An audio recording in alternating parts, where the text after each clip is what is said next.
started having severe, debilitating headaches. I was probably in the emergency room every other day,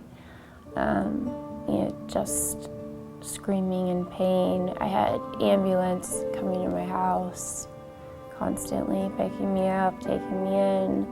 She'd been to numerous doctors, had conflicting diagnoses, was given different suggestions, and more importantly, no one was able to tell her what the underlying cause could be. Nobody knew what was going on. They wanted to just give me pain medicine and send me home.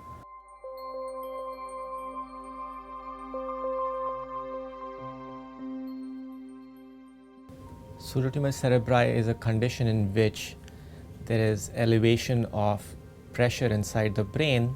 It does manifest with headaches primarily and vision problems, double vision, blurred vision, and impairment in peripheral vision.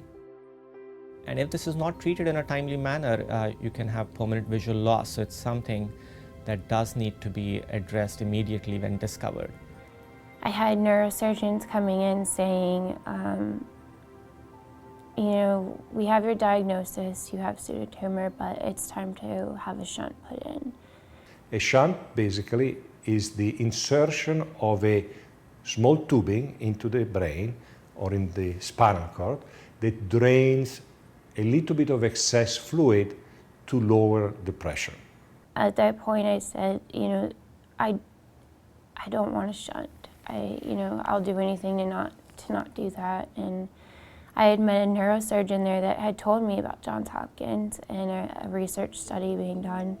I got a call from Johns Hopkins Access Line that they wanted to transfer a patient from Austin, Texas, and that she was being airlifted to Hopkins, and could I see her right away. She had read a lot about shunts and the problems shunts can have over the long term, so she really did not see that in her future and wanted alternative options.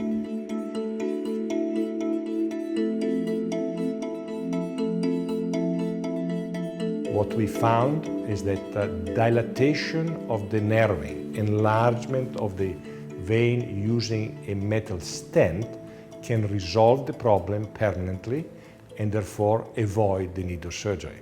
What is important to understand here is that whenever you try to apply a new technique or a new device to a disease that we don't know completely yet, it is very important to have a multidisciplinary approach.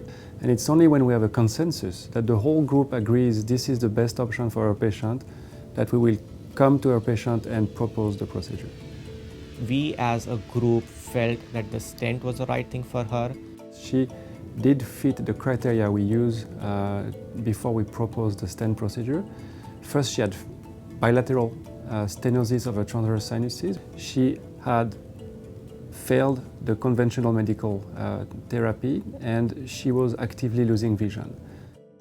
Ashley and her family felt that it did make intuitive sense for her that a stent may be the first step.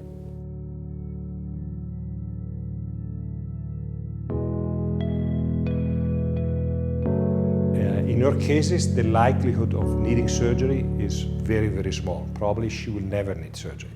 Ohowever, what we need to do is monitor closely over the next several months and make sure that there is nothing that happens to the stent, like occlusion of the stent, that would then lead again to the increase in intracranial pressure. Thankfully, she has not had any recurrence of the pseudotumor cerebri. And I think since we've treated the underlying cause of the problem, her pseudotumor cerebri is not going to come back. It was definitely a miracle. If I didn't have Johns Hopkins, if I didn't have Dr. Moghakar, I don't know really where I'd be right now.